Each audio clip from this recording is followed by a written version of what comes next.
Hi everyone, welcome to Our Story. I'm Angela. I'm Jay. And today we feel like, even though we generally don't like to do this, but because it's in our psychosphere and perhaps because we are, 9 days away from the election, the general election, to talk about politics. Not necessarily politics in and of itself and our stances on everything, but just maybe personal stories or stories that we found very impactful for us, especially with regard to people who are actually in that circuit, and also just generally our feelings toward the topic of politics. So I know you wanted to share your story about a friend of yours, correct? That's and it's a very fascinating story. Yeah, thank you.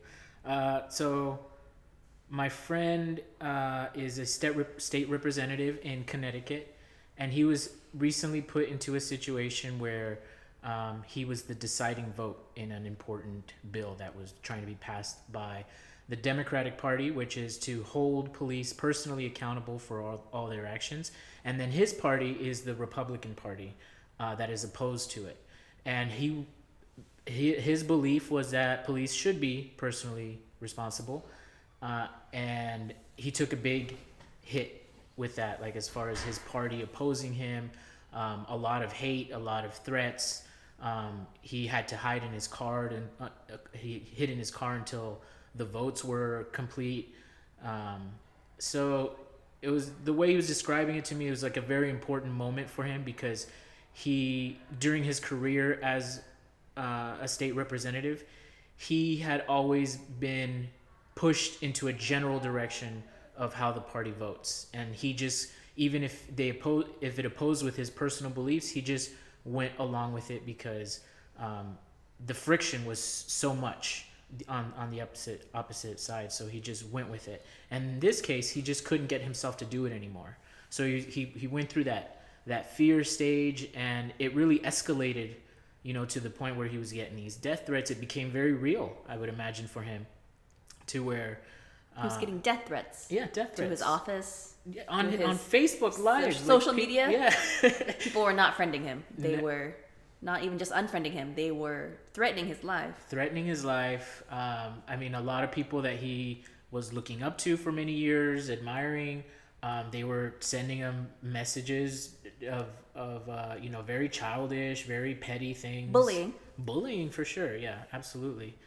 And it kind of gave him this new perspective where he was able to see things for what they are for the first time, which is like you mentioned before we started, it's like high school. We just never grew up. Like, this is high school before anybody puts us in our place. We're just we're bullying, we're trying to get ahead, we're using what we have to our advantage to hold it against other people who don't have that advantage, and to position. And then this is what happens when that never gets addressed. Like, you have these grown people, 50, 60-year-old people that are acting like children because nobody ever put them in their place. Nobody, and well, if you try to, they throw a tantrum. And most people I've met, in my experience, are mild-mannered.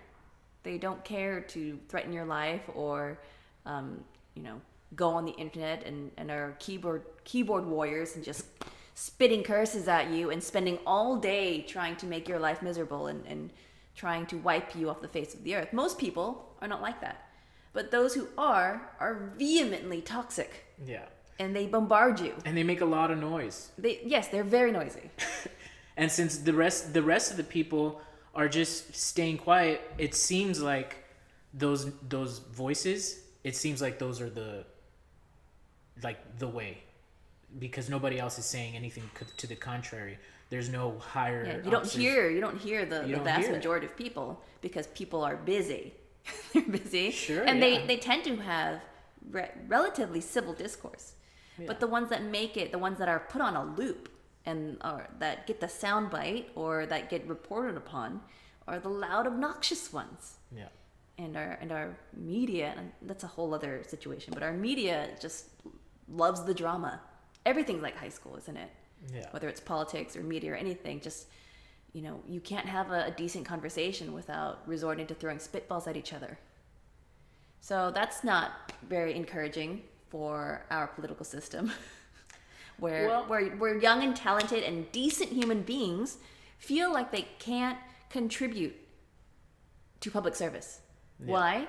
Because you almost start thinking to yourself, when you stand up for something and people disagree with you, that you can't just agree to disagree or like find cogent arguments to convince the other side. You just have to run them out. Because you can't win, you just have to pummel them down. Yeah. How is that going to attract anybody with any rationality? Most people will be like, I am not up for this ish. Yeah. I'm out of here. Like, I'm out of here. This is not worth it. And that's how the system is designed. Yeah. It's just because their persistence is longer than everybody else's. And they're just persistently annoying until they get their way. And then that's what happens when you let a monster grow, or a baby monster grow into a giant monster without any sort of discipline. And that's where we find ourselves, which is, I see it very promising actually, because I see these, for the first time, I see it in a public eye where these matters are getting talked about. Like, my friend did stand his ground. He did stand up for what he believed in, and regardless of the party line. Yeah, regardless of the party line. And that news, whether it's being reported to his favor or against his favor, is irrelevant. Like, the fact is that something did happen because of that. And it just goes to show, like, we actually have a lot more power than we give ourselves credit to. And, like, a lot of times we feel powerless to these politicians, or just falling into what the system has laid out for us. And it makes us feel like we don't really have much of a choice. But the reality is that we always have a choice. And if we're fed up with something, that we can make a difference. We can change that on a small level, on a practical level. And so I like the saying of thinking big and acting small. So something that I've recently taken up as far as like solutions, because I hate when people talk about a lot of problems and never offer up any solutions. So it kind of leaves us, I hate when friends do that. Yeah, it just leaves us with the problems. Just complaining. And then you send me away with all these new problems, yeah. But you didn't offer any sort of solution. So this isn't necessarily a solution, but at least I'm addressing what I feel is wrong. And what we could do differently. And what we could do differently on a small scale, on a very practical scale. So something I've done recently is on a feasible scale, like manageable, you can do it. You can do it. I wrote a letter to my neighbors. I started a chat group for our neighbors, for everyone who would be interested. Your neighbors in your apartment in complex. My apartment complex. On your floor? Just on one building. No, all 4 floors. Wow. 4 floors. There's 96 apartments. About a dozen people reached back out to join the group. How did you do this? Explain the process. I wrote a letter saying a little bit about myself, saying a little bit about my roommate, my intention to create community, and that was it. It was a very short couple paragraphs. Left my phone number, told my intention about wanting to start a chat group. When they reached... Like in a text, or is it on an app that you wanted to create a group? On WhatsApp. WhatsApp. We just created a WhatsApp group. In retrospect, I'd prefer maybe Telegram next time, just because WhatsApp erases, like when somebody new joins, you can't see the previous stuff. Right. Can you on Telegram? You can. Okay. Yeah, as soon as you join the group, you see the entire history of the group. You see the whole history. Yeah, that helps. But anyway, it doesn't matter, because every time somebody new reached out, I just informed them of what we've all been up to. So we're just doing a meet and greet that's coming up. You know? You are? Yeah, we're doing a meet and greet. What's the plan? What is the agenda? We're thinking either, probably both, a movie night and a pool party, potluck pool party. I see. Those are the plans for now. Exciting. Big stuff. It is exciting. I'm very excited it's nice, about though. it. It's like, we don't live in that kind of era anymore where you could feel comfortable knocking on your neighbor's door and ask for a cup of sugar. Like, most people are so insulated and isolated, really. Especially now, like with the whole mask thing and everything. Like, even more so. People are like, please keep your distance. Exactly. Right. And which was one of my biggest fears is like, man, it's gonna make I don't want to make people uncomfortable, force them into thinking that they have to be a part of it or whatever. Like I just want to be genuine about my intention, which is just for us to at least know each other, know our neighbors. And my big thinking behind it is like bigger picture is the only reason these politicians are able to take advantage of us and have been doing it for such a long period of time with so much success is because we don't talk to each other. No, they keep us separated. Yeah. And the way it's a very high concept game of divide and conquer. It's just keep people bickering, and they won't see what you're really up to. Yeah. Really Keep people distracted. And work them up on sensitive issues. Yeah. And then capitalize upon that when you're running for re-election, and then afterwards do nothing. Yeah. That's kind of the formula. And that's the formula. And then they keep raising taxes or doing whatever they do to manipulate the world and because people want power, people want all this stuff. They're fear driven too. Like they instill fear. You get people to comply. Feel afraid. Yeah. You get people to comply by scaring them about something. Yeah. Well, if you don't pass this this bill about, let's say, gun control or whatever, like they try to scare you about your children's lives, or another thing that tends to be a very hot button topic is like identity politics, like how they try to scare you about having transgendered restrooms or something. There's all these like worst case scenarios that they think about. Yeah. To scare Meanwhile, it's not really an issue. Meanwhile, nobody cares. People just want to go to the bathroom. Who's thinking about, it's just a very strange thing. We're always thinking about the worst and putting that awful vibe out there and making people believe in the likelihood of that when it's, very unlikely. But you play upon people's fears, because fear, as low vibe as it is very powerful. Yeah. Yeah. And you play to people's lesser instincts, survival instincts. Yep. Defensive instincts. And it's a dirty game. Yeah. I'm not for it. Not about that. Yeah. I don't like it. I don't like I don't like the idea of authority in general, but the idea that... Yeah, you definitely have a problem with authority. I do, right? Yeah. You're always testing the limits of how far you can push things. Sure. Which I respect. Yeah. I won't between you and me, I have nothing else going on, so... You know what? There's a thing called the internet and a comment section. Apparently, people spend a lot of time there arguing with other people. I just refuse to read people's comments. Yeah. Do you refuse to read the comments on this one? No, because I get alerts, and there's not very many. You can't turn those off. They're very few, so... Oh, dang. Yeah. Too real. But anyway. Nevertheless, I like so they're able to take advantage of us because we don't know each other. We don't know our neighbors. We don't know what we believe. There's no sense of community. There's no sense of bond. Like, why should I go out of my way for this person? Yeah. I don't even know them. And so when they divide us, they can tell us different things. And by the time it comes to voting or electing, like, nobody is on the same page. So everybody's making their decisions based on their biggest fears. Right. And then nothing not really on their gets hopes. done. Yeah. They're just pumping more, like that video we saw where that teacher was saying that as they were hiring in the public school system, they're hiring 2 administrators for every 1 teacher that was hired, which means like for every think about that, like double the amount of administrative work for every teacher, meaning there's no real teaching going on. And then that's why they get paid so little. Yeah, double the amount of paper pushers as opposed to people in the trenches working with the children.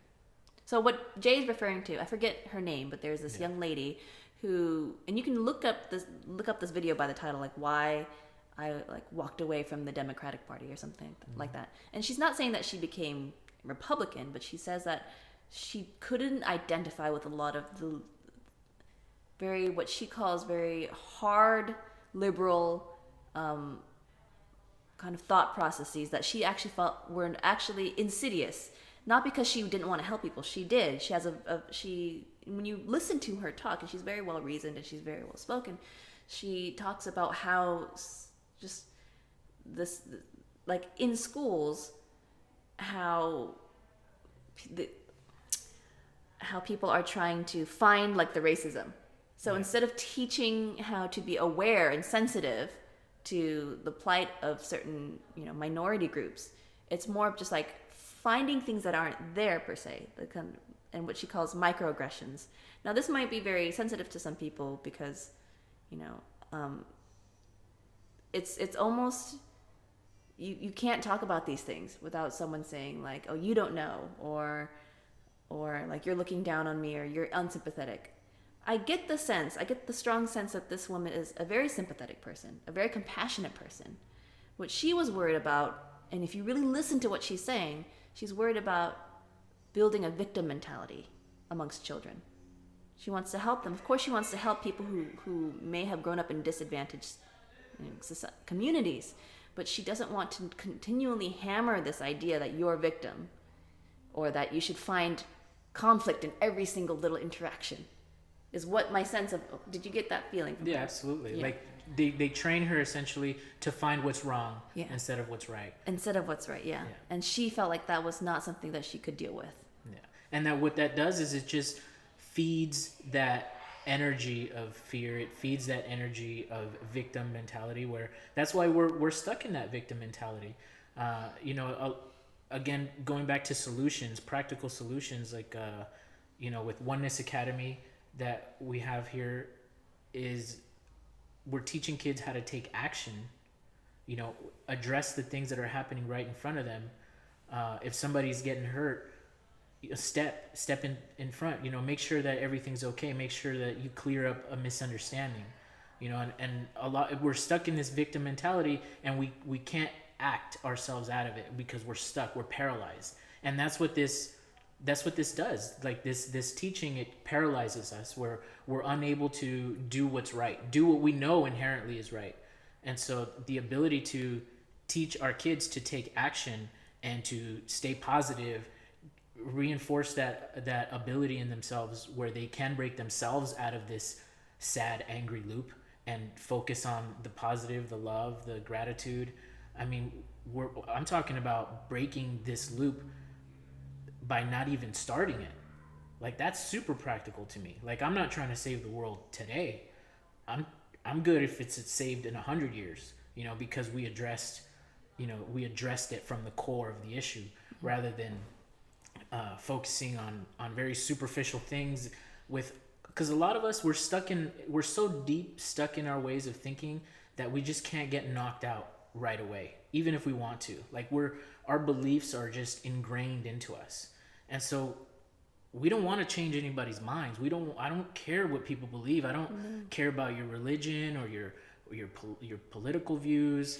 But there is something that we can all agree on that I've noticed, is that, like, kindness goes a super long way. Like, just regular being polite to each other. I'm not talking about political correctness. No. That's fake. No. Like, that's not a real thing. That's not a real thing. But just if anything, I find that political correctness is another controlling process. It is. You basically try to censor people. Yeah. With political correctness. Yeah, it makes you feel shame for saying the wrong thing. Yeah, you're shaming people as opposed to trying to understand where they're coming from. Like, I think we mentioned this before. When two people are in an argument, you don't say, you say, why are you saying that? As opposed to, why are you saying that? And then just start pummeling them down and effectively ending any discourse. Because someone feels like no matter what they say, they can't get a word in edgewise. Yeah. Man.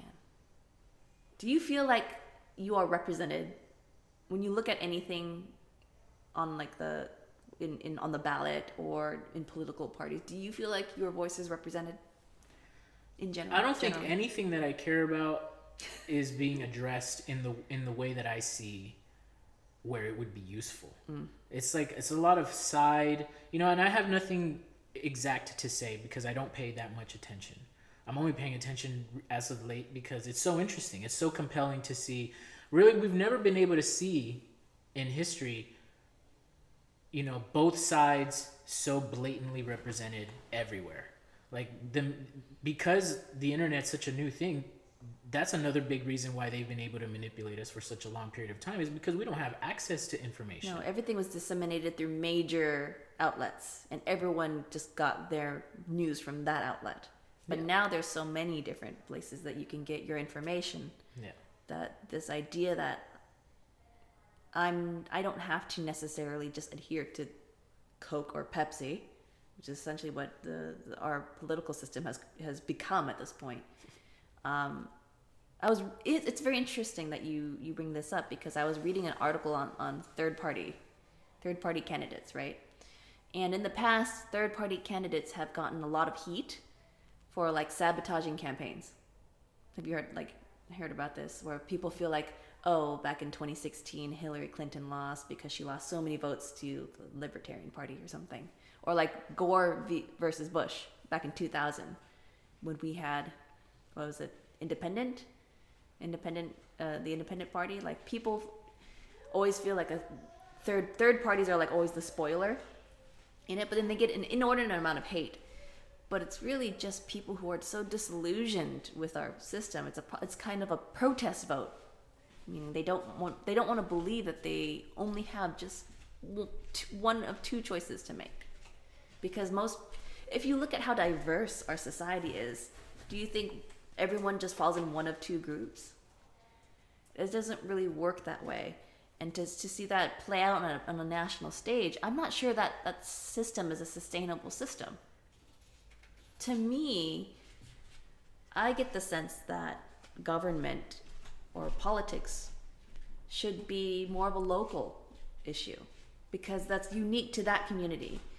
Even within that small community, you would have diversity, but at least there's some, geographical and like similarities within those areas, and businesses or technology or what have you. But when you start trying to represent everybody within our 50 states, within such small confines, I don't think that's a manageable system. I don't think that's sustainable. I don't think it can work.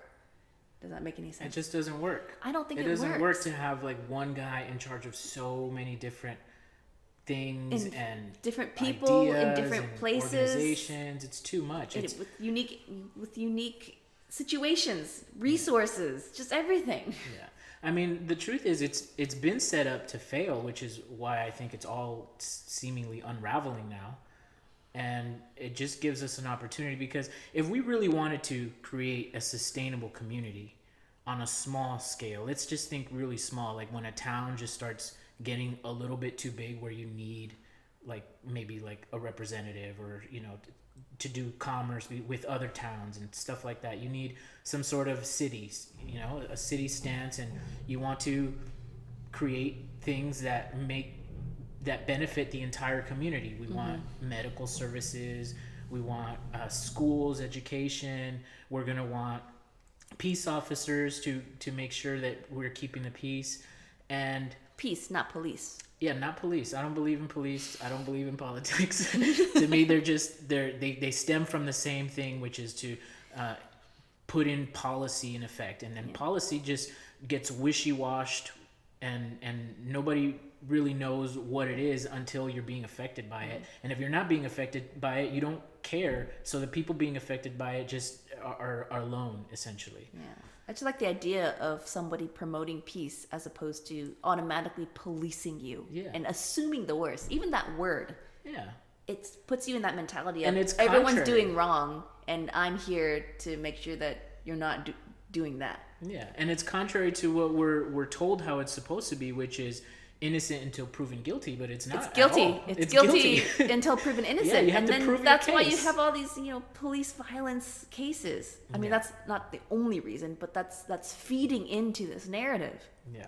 So again, sticking to solutions is like my friend who went through this in Connecticut.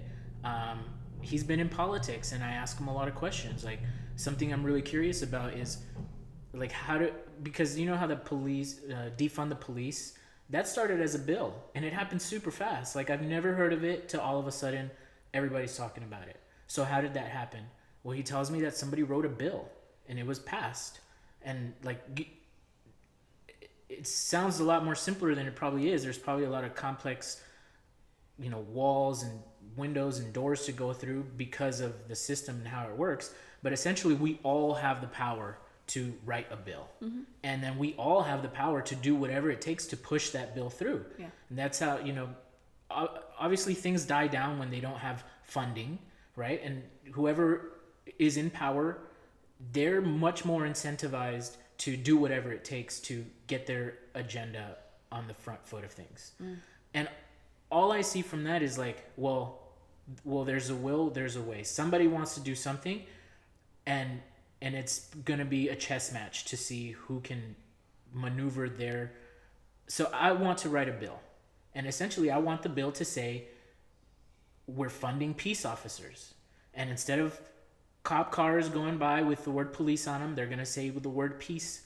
And they're no longer going to uphold policy. That means that their job isn't to enforce authority over you or to give you tickets or to, like, essentially, even if you're drinking and driving, like, I want that peace officer to drive you home and make sure that you're safe. Like, there is no situation where you would be dragged to jail unless you're harming somebody. Unless you're causing harm, right? Causing harm, that's a real thing. That's a real thing. Like, hey, he's disrupting the peace. You're disrupting the peace. Come in. You're coming do with whatever, me. Do whatever it takes to... Yeah, in that case, absolutely. Yeah. But if they're not harming anyone. I don't know exactly how to write a bill. I'm talking it back and forth with my friend. But I'm going to do it. I don't know how effective it's going to be, but it's something that I've been thinking about a lot. This is a goal. It's a goal. Yeah. It's thinking big, acting small by having these little conversations that are meaningful to me, at least, to you, I think also, because I want solutions, not just problems. So, do you know what your bill would be about? So far, it's just the peace officer idea. I mean, if they did defunding the police, I want it to be fund peace. Because after this has kind of settled away, where a lot of police have gotten defunded, apparently, that's not what the people want. They don't want no police. They just don't want police to use their excessive force. And these police are using excessive force. One, they've been trained to do so. And two, they don't have their shit together in their personal life. They're really struggling inside. They don't have strong bonds in their own life. And then so they're put in these situations where they see somebody selling loose cigarettes and they think that that's a reason to forcefully hold them down or take them to jail or whatever the case may be, or kill them, apparently. And this is what I'm talking about, taking action. Like when you see somebody that's forcefully, and you see another guy gasping for air, saying he can't breathe, like you need to stop that. You need to step in front, and hopefully it's another peace officer that does it. And I understand if you're not a peace officer and you see something like that, you're afraid you're going to get hurt probably by trying to step inside. But you need to step inside. You need to, and also no judgment if you don't. Like, I get it. Like, it's really hard to start acting heroic when you've never done it before. But we all know what that would be like. If we were in that situation, we would want somebody to step in front and say, no, this isn't right. Take a step back, cool off, man. And preferably... Do you really think there would be no judgment if you were to see something and that you could stop and you didn't? I think that's a hard one, I think. I mean, I don't want to judge anybody's personal situation. I don't know why they couldn't I don't think I would judge them long term. I wouldn't be like, that's going to define you for the rest of your life. Yeah. But it should be, I think, we could go as far as to say, like, that's not right to just stand by. Put it this way, I will judge the police officer that stands by and lets it happen. I will judge him just as harshly as the guy that's actually doing it. Okay, yeah. That's what I mean. Yeah. I wouldn't necessarily define him for the rest of his life for that hesitation. For whatever reason, like let's say in the George Floyd situation, which is a terrible situation, like I wouldn't necessarily want to ruin these men's lives, the ones who were recorded standing by. They had probably a myriad number of reasons why they didn't. Probably not good, but in their minds at the time, for whatever reason, they did not feel that they could step in. Yeah. But would I define them forever? No. But would I define that action? Yes. Yeah. Or inaction, more accurately. Yeah. But I would challenge them to learn from that situation. Yes, absolutely. I would imagine if you're speaking to this reasonable person after the fact, they would regret not having stepped in. knowing what right. happened. No one. And no I'm one sure would they have to happen. live with that now, which is a hell in itself. That's why I don't like to judge people, because Right. they're being hard enough on themselves for the most part. Yeah. Agreed. Agreed. Sometimes, and this is just completely off topic, but maybe we should just manufacture a little bit more disagreement, because I think that keeps things going. But like Yeah. a lot of times you're talking, and I'm like, yeah. Yep. What do you have to say? So sometimes I catch myself not being able to necessarily add to that. I'm like, yeah, Okay. right. Well, I'll try to say things more controversial, maybe. Just yeah. I'll work on it though. I'm very reasonable. It's gonna be hard, and you're very reasonable too. I So. know this is why we don't get clearly. Actually, I realize this. Like this is why we may not be getting as many people watching. It's also Or maybe because momentum. we're just sometimes it's the momentum, but yeah. Well, it's okay. We do it for ourselves more than anything, but it's always nice to I'm actually secretly hoping you're not watching. secretly. This is kind of our practice runs for different things. But if anything that we've said at any point during this discussion you disagree with or you want to comment on, please feel free to do so in the comment section. Like, subscribe, or just, we're okay with hate mail, just no death threats. I think that's excessive. Personally. If you really feel it, and I'd be fascinated to read it.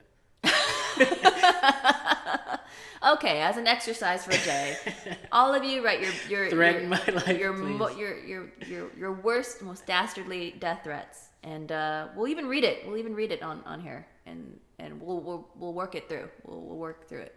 Yeah. Yeah. But is there anything else you wanted to talk about? I think that wraps it up for All right. what's on my mind today. Thank you for sharing what's on your Thank mind, you. and thank you for listening to our story. Tune in next time for another riveting discussion on whatever it is we decide to talk about that day. So, bye. Toodles. Toodles.